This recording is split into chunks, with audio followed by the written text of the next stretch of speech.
Good morning, good afternoon, good evening. You are listening to the Thai Expat Daily Show. I'm your host, Kieran Mack. Don't forget to like this video and subscribe to the channel. And let's just jump into today. Thai Airways to start European flights to Phuket in July. The airline said on its Facebook page the carrier will introduce direct flights from Zurich, Paris, Copenhagen, Frankfurt and London to Phuket from July 2nd. The timing was in sync with the government's confirmed decision on Friday, June 4th to reopen Phuket for international tourists on July 1st on condition they are fully vaccinated and stay on the island for 14 days before travelling to other locations in the country. Thai will also reportedly begin flights from Hong Kong to Phuket also on July 2nd to draw Hong Kong tourists to the island. Qatar Airways has announced 4 weekly flights from Doha to Phuket beginning on July 1. The Gulf State airline already operates 12 flights a week between the Qatari and Thai capitals. So that's just a quick update on flights with Thai Airways coming into both Phuket and Bangkok. I'm not really too sure about that Hong Kong flight. There's 2 weeks quarantine for people returning from Thailand to Hong Kong, so I really can't see that being a goer at all. I mean, who would sign up for that? Also, I think we need to be very frank and honest. You need to check what the restrictions for you will be coming back to your home country if you do decide to go on holidays. So obviously I read today that in the UK the Labour Party are calling for both Vietnam and Thailand to be put onto the red list, which would mean a complete ban on travel from the UK. So we'll see how that pans out in the next couple of weeks. So today is Monday, the 7th of June, and today is the big vaccine rollout day throughout Thailand. Now, it doesn't seem to be going as planned. It started off this morning with a big fanfare of politicians and ministers to, celebrate the opening of the vaccine rollout. Now, I don't know why you need to have all this fanfare, to be honest. Just start putting the needle in people's arms and get them vaccinated. All this time being wasted celebrating nonsense is costing people their lives along the way. So it seems that a lot of hospitals around the country have actually cancelled any registrations that they've received and have been telling people that, well, basically we don't have any vaccines for you because the government haven't sent us any. And the government are trying to say, well, no, it's up to the public health in each province to allocate the vaccines, whereas they're saying, well, we haven't got any, so what do you expect us to give people? Which seems to be a very strange way to run a vaccine rollout.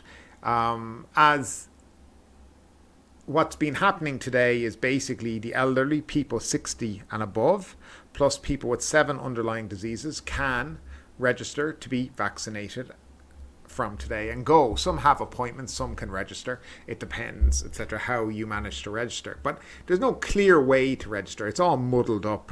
It's not like, in Europe and places where you have one portal, everybody registers through that portal.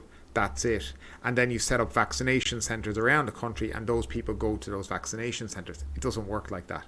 First, they did have an app that did that and then they got rid of it. And they cancelled a lot of the appointments within that. And then they asked the provinces to do it themselves, which again is, why have government, central government, if you're not going to control something as serious as vaccine rollout? I know one province particularly, they're getting 3,600 doses for the entire month. I mean, what are you going to do with that? And I saw them, they're vaccinating 600 people today. So in less than a week, they'll be finished vaccinating and they have nothing for the rest of the month. I mean, it's all nonsense. A proper vaccine rollout, with one portal to do it all. Non-discriminatory, by the way, so Thai people or foreigners can register through it. Starting with, as I've said before, the most vulnerable in society, which are normally the older folks, and then work your way down through the age groups. That's what most countries have done, and that's how most countries have been successful. But here in Thailand, the complete opposite has happened. Healthy hairdressers in shopping centres have been getting vaccinated before 90-year-old people with underlying conditions. because they want to open up for tourism. Now, look, we have to balance business. I understand that, but I also look from the point of view of life, and it's complete. It's just wrong, and the manner in which the whole rollout has been handled to me stinks of incompetency, and really just a lack of clear focus on what they're doing. I mean, they've had so much time to prepare. We're talking about June now. Most countries started their vaccine rolls out in February. So they could have studied any successful country's vaccine rollout, used that model and put it into Thailand and copy and pasted it on how to get it done. But they didn't do that. They just kind of went all Thai on it and did whatever they want. So that's why you're left with this kind of this disorganized, chaotic rollout. And that brings me to the last thing of the day, and for people who are in Thailand, like myself, foreigners who are having problem getting even registered to vaccinate, Thailand's Private Hospital Association are to announce the purchase price for the Moderna vaccine tomorrow, which will be Tuesday. The PHA, which is the Private Hospital Association, is preparing to officially announce the price of the Moderna vaccine on Tuesday as an alternative vaccine for residents in Thailand to be purchased at private hospitals. The PHA Secretary General said the association had been talking with Zulik Pharma, distributor of Moderna vaccines in Asia, and there will be a meeting with members of the PHA to inform on the price this week. The recent reports from the association stated that the cost of the vaccine is estimated to be about 1,200 baht per dose, excluding service and insurance fees. It's expected that the price for the complete vaccination process will not be more than 4,000 baht. Including those fees. The PHA will try to reduce the price to be as affordable as it can be. Initially, the association ordered about 10 million doses of Moderna vaccine through the government pharmaceutical organization. The first lot may be distributed by October or sooner. So there's no guarantee that's going to be coming in October. I myself have registered with a private hospital group in Bangkok. I have a confirmed registration saying that you're registered, you're in our system. But I registered on the second day. So within the first day, 100,000 people had registered. So I could be in the first 200,000 people. So we'll see. But I have registered in a lot of hospitals around Thailand because I don't believe the Thai government are ever going to give me a vaccine. So, you have to look after yourself, because ain't nobody else in this country going to look after you. Grand reopening hopes fade. Businesses say restrictions under Phuket Sandbox model will deter foreign tourists.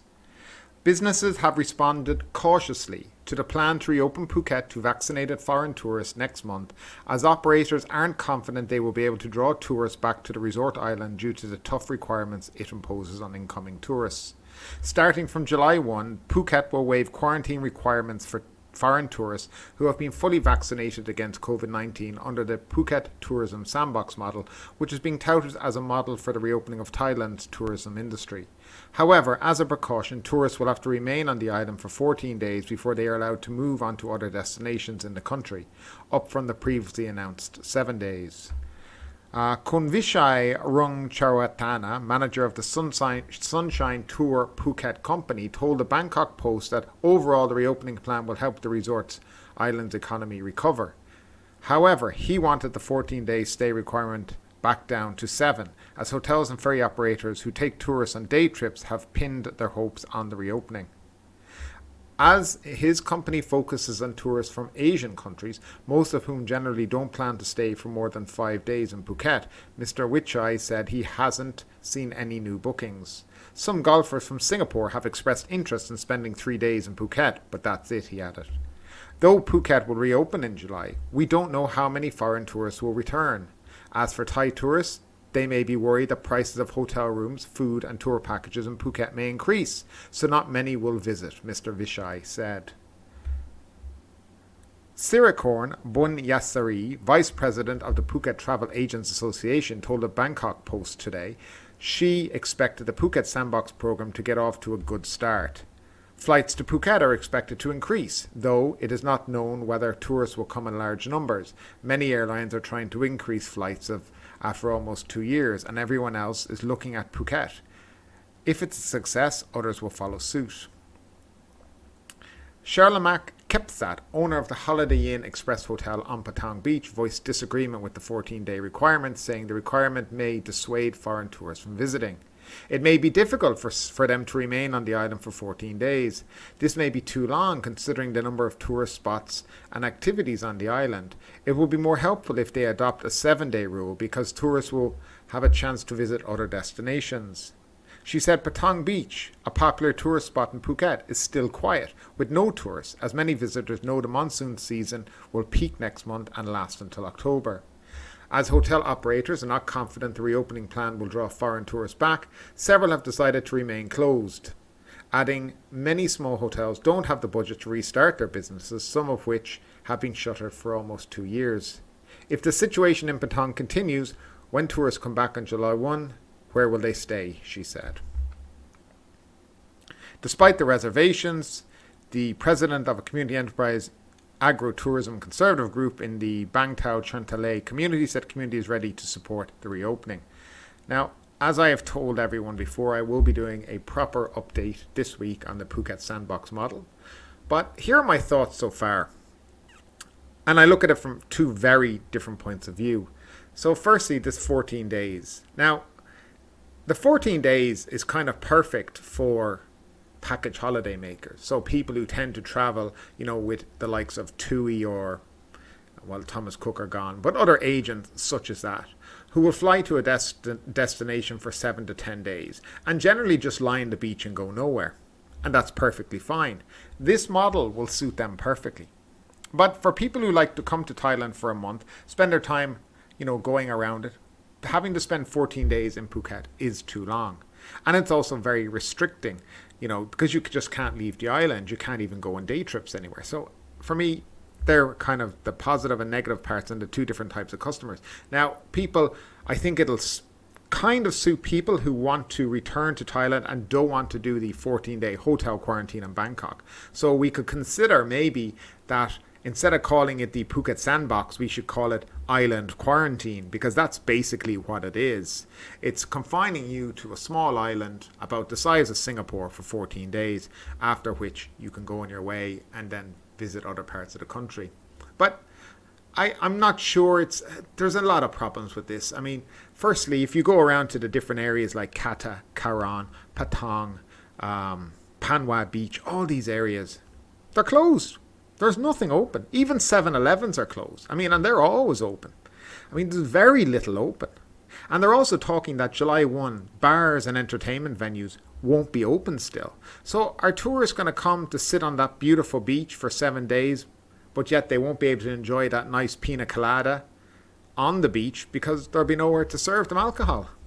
It's kind of, there's not, the thought that's gone into this is very peculiar.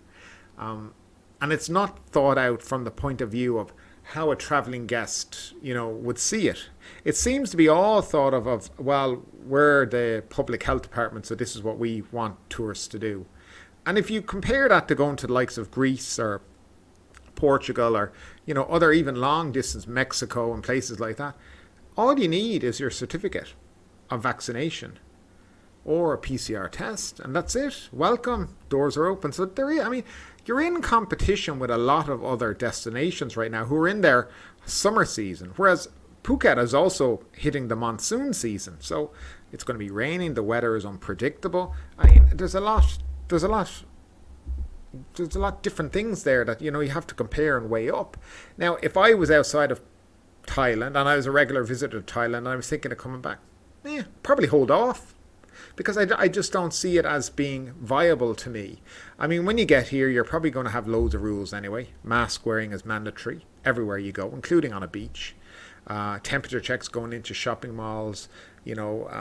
Prices will probably creep up, like they said in the article, and I agree with that. I think they will.